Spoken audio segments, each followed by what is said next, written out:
I went into puberty very, very late, 16 years old, very, very late compared to my peers.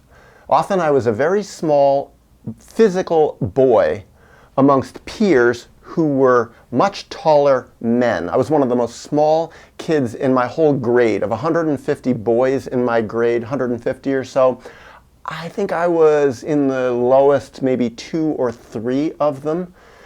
Now, the strange irony that I experienced is that I did grow, and I grew a lot. I grew about a foot in maybe 5 years, but I really started growing at around 16 and a half. So a foot, about that much I grew. I went from being absolutely one of the shortest to absolutely one of the tallest. I'm now 6'4", 193, 194 centimeters. Grew until I was 21, maybe almost 22 years old. And I learned a lot of lessons from being such a late grower, being one of the shortest to becoming one of the tallest.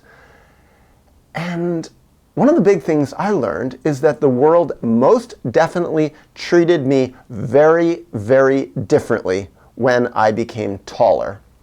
And I'd like to talk about that. The first thing that I learned along the way is that when I started to grow, people started treating me much more respectfully. They treated me like I was smarter, like I had better things to say, like my ideas were valid, like I was someone who was worth listening to. And I remember it just jumped out at me. This is not fair. This is crazy. It's a real privilege, and part of me loved it because I'm like, oh my God, I'm being listened to. People are finally respecting me. But another part of me was like, screw you guys, this is bullshit. Why is it that for so many years nobody paid attention to me? I thought it had something to do with the essence of me. All those years when nobody was listening to me in school, in my family even. I remember I'd raise my hand in class and give an answer or say some thing that I thought was insightful, and no one would even listen to it. It just was ignored, or people would even giggle or smirk or laugh if what I thought was too creative. Even this happened a few times. I noticed it, that people would smirk or not pay attention to what I'd say. The teacher would just move on to the next point after I'd make some comment. But someone else in the class, some boy who was, let's say, much taller, because I remember there was this one boy who was a lot taller who did this several times. He was clever enough to realize that I said smart, insightful things, and he would steal my ideas. Essentially, he would plagiarize them. He would never give me credit for them, not directly when I said them. He wouldn't acknowledge them, but he would later say them. It was like he was collecting my thoughts. He would later say them, and people would say, oh, smart. And then we'd have discussions. I remember the class would have discussions about his comments, which were really my comments. And at the time, I think also part coming out of my family where I was so devalued, disrespected. My father, a tall guy, was very competitive with me emotionally, so couldn't really acknowledge my value in a lot of ways. And so I developed a lot of insecurities and inferiority complex because I wanted him to love me. I needed to believe his perceptions of me. And I transferred that to other areas of my life. So I didn't even realize it necessarily had to do with my height in school. But suddenly I grew, and when I started saying things, people listened. People respected me now, not this other boy who was stealing my ideas. Suddenly I was considered, an original thinker, a creative thinker. You're intelligent. And I remember thinking, this is wrong. Because I'm receiving the privilege, it's kind of nice, but it's wrong. Then there was another incident that happened. This is one specific incident that really made me take note of how much more people respected me when I got taller. I was a track athlete. All 4 years of high school, I ran track. Ran the hurdles, did long jump, high jump, triple jump. And my first 2 years of high school, I was a little boy, very small boy, running and jumping and competing against bigger, taller guys. And compared to them, I wasn't very good. I noticed compared to people who were my height and weight, I was pretty good, but there were very few people who were my height and weight. And so I did not do very well. Never really won events, lost, came in last a lot. It was painful. But since I loved sports, I loved running and jumping and other sports, I did it anyway. And often what I did to give myself some peace was I competed against myself. I worked really, really hard. I trained really, really hard, did a lot of stretching and running and jumping and lifting, did everything I could to improve. And I did consistently improve. But I really didn't capture the attention of my teammates or my coaches. Then, junior year of high school, I really started to grow and I started doing better, started becoming more competitive, occasionally started winning events, winning races, winning jumping competitions. And I remember my track coach, my hurdling coach in fact, he came to me once and he pulled me aside and with such a kind tone in his voice, I don't remember if he put his arm around me, but he might have, but he said to me, he said, Dan, because I went by Dan back then, he said, Dan, he said, I've been watching you for 3 years. And he says, I really noticed a change in you this year. He said, this year I noticed you really started working a lot harder and training a lot harder.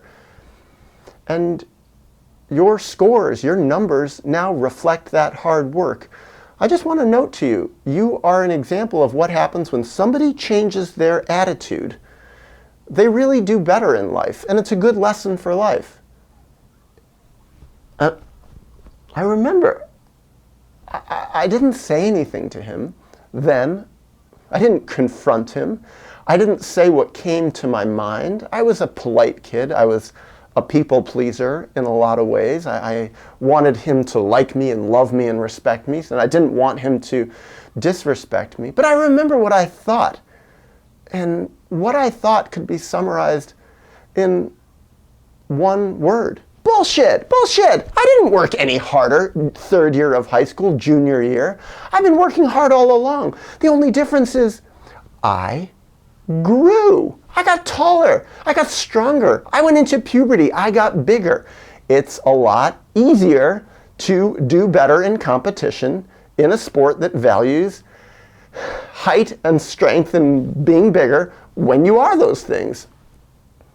And I remember thinking, how interesting. He didn't notice that I'd been working hard all the way the same. Maybe even I was working less hard my third year because I didn't have to work as hard. It was simply easier. One final example I have of people treating me differently when I grew was girls. Girls started to notice me when I grew. Suddenly I was considered good-looking, attractive, a catch, valuable. They liked me more. They listened to me more. They paid more attention to me. They wanted to spend more time with me. They wanted to date me. They wanted to go out with me. They wanted to be my friend. They were curious about who I was. When I was a tiny kid, well, I was not noticed at all. I was just sort of a small boy who was sort of not a romantic object, not a sexual object. And when I was small, it was kind of painful. It was like, oh, I'm just sort of passed over. I'm considered low status. And suddenly I became higher status just because I grew.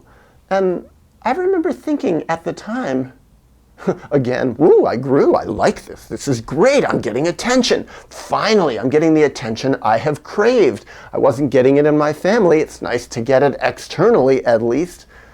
But I also remember thinking, this isn't fair. Because on a deeper level, I wanted to be seen for me. Me as a self, me as a being, a true being on the inside. And that me who was a true being on the inside was quite a separate thing from Daniel the tall person or Daniel the short person. To me, I felt like the exact same person. It's just that my body changed. And I remember thinking, what crap is this? This is not fair. I liked it. but I still noticed it because I grew so late. Well, I guess as I conclude, I want to share about something that inspired me to make this video. And that's something I've read about in the news, that now surgeons are offering this procedure for men who are short, where they can actually physically become taller. They break their legs. I think it's their femur, the long upper bone of your leg. They break it. I think that's the one. And they put something in it that stretches it out, extends it, expands it, and then you have to re-heal that broken bone, do all this physical therapy to learn how to walk again. And I think they might even do this procedure a few times, like you break it, you learn how to walk again, you do the healing, and then they break it again. A horrible, physically traumatic experience, and very expensive too. $50,000, something like that. But then the guys become taller, and they were quoting different guys in these articles, sometimes even with their pictures, saying, yeah, I was a small guy, I was 5'5", and now I'm 5'9", now I'm 5'10". They can actually grow like this much. Grow, actually they just expand their height. I don't know if I would actually call it growth, but in a way I can kind of understand why they would do this. Let's just say hypothetically I had never grown. Would I have considered that? Maybe. I hope not. I think the part of me that hopes not is the part of me that thinks if I had remained a small man forever, that I would have done the thing that I actually ended up having to do anyway, which was learning to love myself on the inside, learning lessons that I wasn't allowed to learn in my childhood family system because it threatened my parents too much, learning to respect myself, care about myself, be curious about who I really am, explore myself, honor myself, grieve the traumas of my childhood, the emotional traumas, not just replicate traumas by breaking my bones physically to expand myself so I become externally more lovable, but instead become more internally lovable. And I think this is the key for me. Yeah, I got tall. Yes, I got this external societal respect. People considered me more valid, more attractive, more sexy, more this, more smart, more valid as a person, higher status. But actually, none of it really did point the light on what I needed to do more importantly, because being tall didn't help me love myself more. Maybe it was even a distraction in some way, because it was like, oh, I don't need to have to focus on the inside because I'm getting all this external love and attention. Instead, and I eventually figured this out, I need to go within. I need to be celibate. I need to not look for love on the outside, look for societal approval, look for career and status approval and money. I need to pull away from a lot of that. I need to do my internal homework and grow there.